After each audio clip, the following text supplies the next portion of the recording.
Welcome back to the Community Review on Hot 92.3. I'm Josefa Salinas, your host. You know, I have been just talking so much this year about getting yourself together personally and getting your weight on track. And one of the things we always tend to not want to look at, but we really need to think about, is what's going to happen when we get ready to retire. How prepared are you? They're saying that over 120 million Americans do not have an up-to-date estate plan to protect themselves or their families. 55 to 60% of all adult Americans do not have a will or other estate plan at all. Why? People don't want to even think about dying.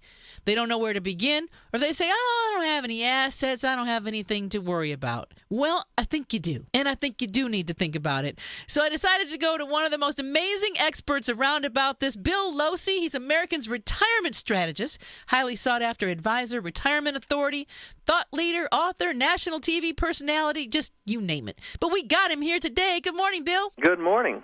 How are you? I'm great. I've never heard anybody so excited about estate planning and dying before. Well, you know what it is to me? I guess because, all my listeners know about 4.5 years ago, I had a brain tumor. And wow. It was like an emergency situation. Within 48 hours, the doctor told me, have your life in order. You're having brain surgery Thursday morning. This was Tuesday. You need to say goodbye to your kids and have your life in order. And I went, because wow. Who has their life in order and who has 48 hours to get it done? But yeah, see, exactly. You might not have that luxury because anything could happen. A car accident, anything could happen. And what would your family do? You know what? It's not about planning for death. It's planning for life because you're going to be, 6 feet under in a box somewhere or scattered over the Pacific. And the bottom line is you're going to be leaving behind, kids and family and spouses and boyfriends and girlfriends. And I tell you, it's a task that lots and lots of people put off because, basically any discussion of, the end really tends to be off-putting to people. But, I'll tell you, and one of the things you said in the intro, you said, I don't have a lot of money, so why do I need to take care of this stuff? Well, what I always tell people is that if you have stuff, well, then you have an estate. And if you don't have a will done, somebody else is going to divvy up your stuff. And I don't think you want that. Well, I have seen people in person, I've seen this, with somebody who really didn't have a lot of anything, and he didn't die rich or anything, didn't even die well off. But his kids and other people fought over the stuff in his house. It became ugly. No, I want this books. No, I want these pictures. No, this couch belongs to me. It caused animosity between family and friends. It was awful. Yep, well, and that's actually one of the reasons why a lot of people will go through and take care of estate planning, because they don't want to have those kinds of issues and arguments and just problems after they're gone. Especially where there's been problems in the past with personalities. Leaving this stuff up to chance and for the courts to decide, or for the survivors to sort out, can really create more animosity towards each other and just more problems. The real funny thing is that this estate planning stuff, a lot of people don't do it. And I'll tell you, there's two main reasons people don't do it. Number one, they think it means they're going to die, which it doesn't mean. And then number two, a lot of people think it's going to be really, really expensive to do. And frankly, we live in a world primarily of, a lot of financially illiterate people. And estate planning and talking about legal, matters and legal jargon is just one of those things that, many people are, kind of, nervous about because they don't understand it. But it doesn't have to be hard, and the documents that that one should get done are real simple documents, and frankly, it should only cost in the hundreds of dollars, not thousands of dollars, to get these basic estate documents drawn up. And my feeling is it's like once you go and you get it done, it's probably going to be good for 10 or 15 years, and you can worry about it again in another 10 or 15. But at least you know that your loved ones are going to be cared for and protected. You've got your ducks in a row, and frankly, it frees up a lot of mental energy for you knowing that these things are taken care of, in the unlikely event you were to pass away prematurely. So let's talk a little bit about how we would get started on something like that, because I know that that's a big thing for people. Like, I don't even know where I would begin. I have no clue. I know you have a website, Bill. Give me your website right now if somebody's just like, I can't listen to this anymore. I have to run into work. I've got to run into church, or I just have to get out of the car right now, or I have to go do something. But I want his website so that I can go find out more. Yep, people can go to myretirementsuccess.com. That's myretirementsuccess.com. and we've got a whole, host of free resources. But I'll tell you, where they need to start is just opening up the phone book, or they just need to talk with their neighbor or their friends or their family members or their parents and see who they have used for estate planning. Now, here's what I'll tell you. With regard to, estate planning attorneys, they run the gamut. You will find, somebody that, drives around in the Beamer or Mercedes and will charge you a couple grand for some simple estate planning documentations. Well, you're really paying for that person's lifestyle. Conversely, as long as you find somebody that's reputable, that actually has that law degree, they should be able to do these basic documents for, I would tell you, no more than $500. And by basic documents, I'm talking about just a couple things, like a simple will. Are you in a relationship? Like, you get a simple will done. It's also called an I love you will. Basically means, hey, you and I are married, so I pass away, you get all my stuff. You pass away, I get all your stuff. And then, for some reason both of us went, well, it would talk about how it would get divided up between our kids. Real simple. Things like, taking care of a power of attorney. What if, for some reason you did have a problem with your brain or something and you couldn't make a financial or business decision? Do I have legal authority to sign off and to take care and, talk with your creditors or your mortgage company, for example? And what if you couldn't make your own medical decisions? Who would you want to make medical decisions in the event you couldn't? So these are real, 2, 3, or 4 real simple estate planning documents. For the most part, they're boilerplate. They're software packages. The attorneys have to fill in the blanks, with the names of the people that you want to appoint. It doesn't have to cost you an arm and a leg. It's a real simple process. And I know a couple of years back, when my wife and I first got married and we had our first son, we had a simple will done. And then, a number of years back, before we were getting ready to take a trip, we decided to go ahead and update everything. And we literally had it done in about 9 days. Wow. Because attorneys, again, because most of this stuff comes boilerplate in software packages, they can actually send you, they can email you nowadays, a PDF of the document, and they'll say, okay, fill in these blanks. Who do you want to name as a guardian of your kids? Who do you want to name as a trustee? Who do you want to name as an executor? And they'll probe and they'll ask you questions. And if you can fill in those blanks, well, then they can take those answers and fill in the documents, and presto, you've got your documents done. It's not a big chore. And there's actually a couple of really great online organizations that can help you as well. I know, LegalZoom is something that I've used before for documents. Yep. Yeah, there's LegalZoom I have heard of before. And certainly, there are people that go on out and, go to stationery stores, for example, and, will actually like buy a will in a box. So you can, do it yourself, or, set it up online yourself. There was a survey that was done that said only 35%, of people, have wills. But the bottom line is, I think that for a lot of people, this will prove to be some of the best money they will spend. And I'll tell you, for us, I think ours cost $400 or $500 to get everything done. Mm-hmm. But it was just nice to know that was finally, taken off the to-do list, because it had been hanging out there for years. Even as an advisor, after we had our first will done, 15, 20 years or so ago, we waited around, for another 10 or 15 years before we had it done, and we knew full well we should have had it, but it was one of those things on the to-do list that just, got pushed down and pushed down and pushed down. But, I'm glad that it's done. It was a small investment, and now the mental energy is freed up for more fun things. And I would say, this is my advice to anyone out there with a child. I don't care how old you are. I don't care if you are 25. I don't care if you're 29 years old. If you have a child, you should have a will. What if something happens to you? How many car accidents do you hear every single day in Los Angeles alone? Well, I'm in New York, and we don't see so many car crashes. We always see all the crazy car chases with the helicopters and stuff here in New York. Right. But my point is, But you bring up a really, really good point, and that's part of the reason why my wife and I, got our will done when we first had our first son back in 1992. It's like, at the end of the day, we're driving around, and if, God forbid, both of us, happen to go in a common accident, without a will, the court decides who will be the guardian of your child. Yeah, and you're not around to give an opinion. You got that right, and that's the whole thing. So when you talk about animosity between people fighting over possessions, can you imagine how it potentially could get when you're talking about the life of a child? Exactly. It's crazy. So for a couple $100, you don't have any worries. You appoint the person you want, and then the court knows full well what your wishes are. Exactly, and that's just, I know nobody wants to think about it, but it happens. And what I want you to think about is, what would your child do if you weren't here? Wouldn't you want to have some say-so in how that child is going to be raised, who's going to raise that child, where they're going to live, how they're going to be brought up? For heaven's sakes, this is something that's really, really important. So even if you don't own a single thing, if you have a child, you have the most valuable possession that you will ever have in your life. And you need to think about this, people. So let's get on to some things here. There's 8 ways that you can protect what you've saved. Let's say that you've got some things going. Maybe you have a house. Maybe you've got a car.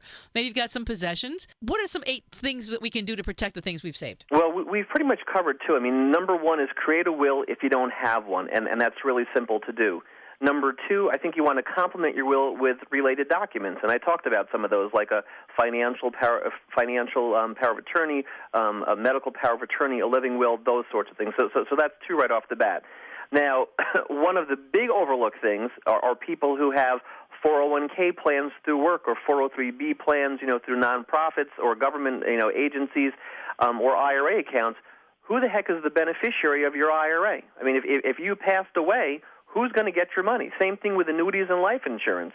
And if the answer is, along the lines of, I'm not sure, or I'm pretty sure it's been a while since I checked this out, you definitely want to take a look at this. And I think that nowadays, when you think about, single parents and, elderly parents passing on and, people getting divorces and developing problems, etc., somebody that you may have named as a beneficiary may no longer be here or you no longer have a relationship with. And the bottom line is, if you have those people named on those accounts, they get the money regardless of what it says in your will, because the beneficiary designation supersedes the will. Oh, wow, I didn't know that. Yeah, so this is something, this is really overlooked. And I've seen cases, for example, where, a husband and wife have gotten a divorce, and the one spouse with a 401k, for example, left an ex-spouse, on the 401k, then got remarried and passed away. Well, what happened to the new wife? Well, she didn't get the dough because the ex-spouse is the one that was named on the beneficiary form. So you really got to be conscientious of this stuff too. Really, what this all boils down to is just being conscientious of your money and making conscious decisions here.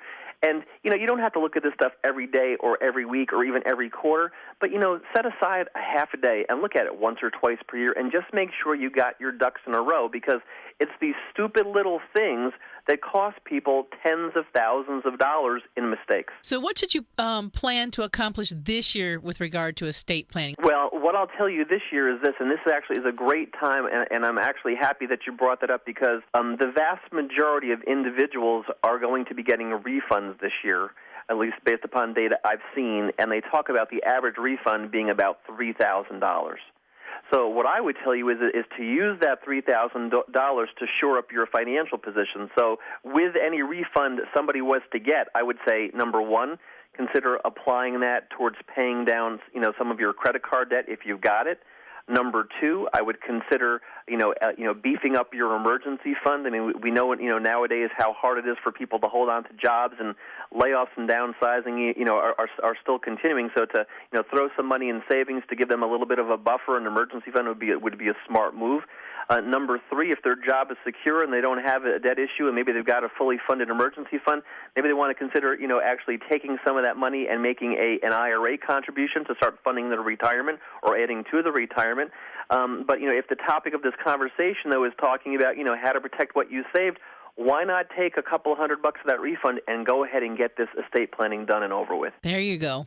There you go. That's a good idea. So either that or just send your money to Josefa. She needs a new car. Hey, I need my emergency fund. My emergency fund got really low after my surgery. I had to use it over the last few years, so my emergency fund is low. I'm trying to rebuild it now. But don't send your money. Imagine. Don't send your money to me. That is not a solicitation there. Okay. Now here's a couple questions for you. I know that you do a lot of talking about how, retiring. Yeah. Can we talk about that for a second? What are some things that we can do? Like somebody like me, I had a great money set aside for retirement. I had some stuff set aside for my son's college. And then, lo and behold, I have a brain tumor and I have to go down to part-time work. And, just lots of things happened over the course of 4 years where I've had to drain that money. And now I'm sitting here going, oh my gosh, how do I start building that back up? so I can eventually retire and don't have to work until I'm 100? Well, I'll tell you, if you're in your 20s, 30s, or 40s, there's a couple things you want to do. Number one, if you haven't already started, open an IRA or fund your 401k. My preference is to fund your 401k first because you're doing that with pre-tax dollars. If you don't have a 401k, definitely open up an IRA. The main thing is this, is that, people that are younger, these are generally the years when it's toughest to scrape together cash for investing. But the key here is starting young and having decades for the tax-deferred growth to take place inside the IRA or 401k. So I don't care how much you save. It could be $1 a week. The important point is that you get in the habit, you develop the habit, and you continue the habit of saving, because saving is the key. Don't worry about what you're going to earn in the markets, what the bonds and CDs rates are going to do. The thing is, get in the habit of saving money, because that's the hardest thing for people. And I'll tell you, I actually work primarily with older folks, usually between like the ages of 50 and 65. And if they have one regret, it's that either A, they haven't saved enough money, or B, they think they started saving too late. So definitely just get in the habit of saving some dough. Number two, I'll tell you, if you think you're going to have 2 to 4 decades before you're going to need the money and retire, I think you should consider investing 70 to 80% in the stock market. I don't think you want to be too conservative with your allocation this young. But I would tell you, primarily, the most important thing to remember for younger people is that your ability to earn an income is, in fact, your greatest asset.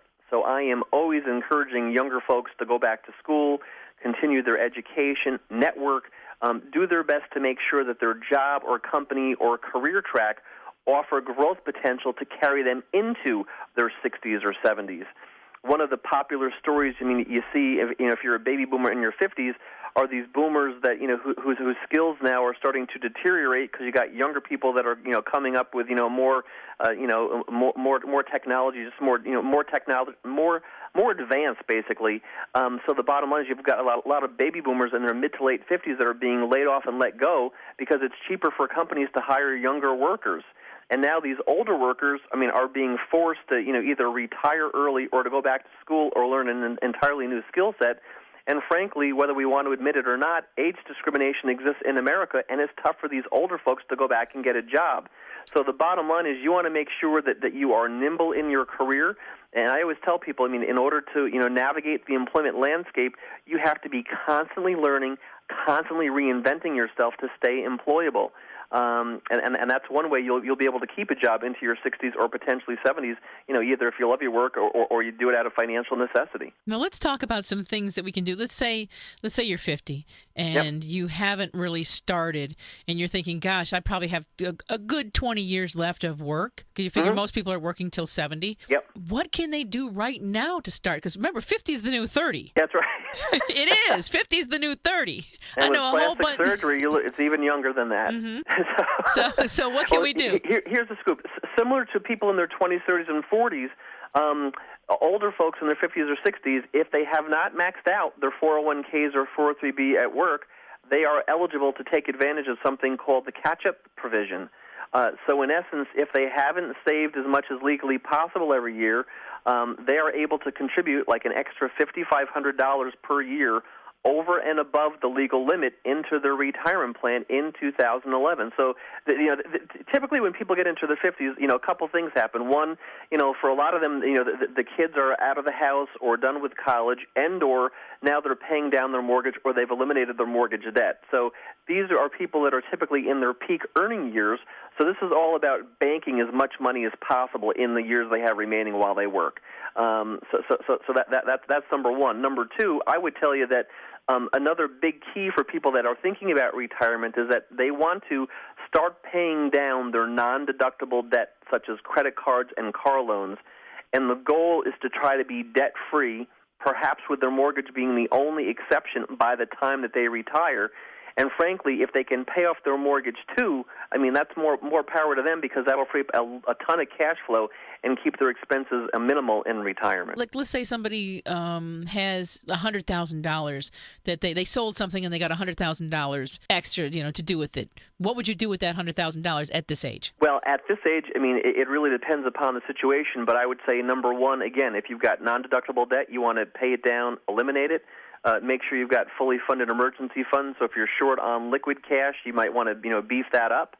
And I would tell somebody that with $100,000, I think that now, if it makes sense for them to really consider investing in real estate, because it seems like things are really stabilizing. Values have come down tremendously, especially in a lot of major areas. California being one, Nevada another one, Florida being another one, as an example. But right now, you have interest rates that are near 50 to 60-year lows. So if somebody wanted to go on out and put down a down payment, they can pick up a lot more house. And I'll give you a great example.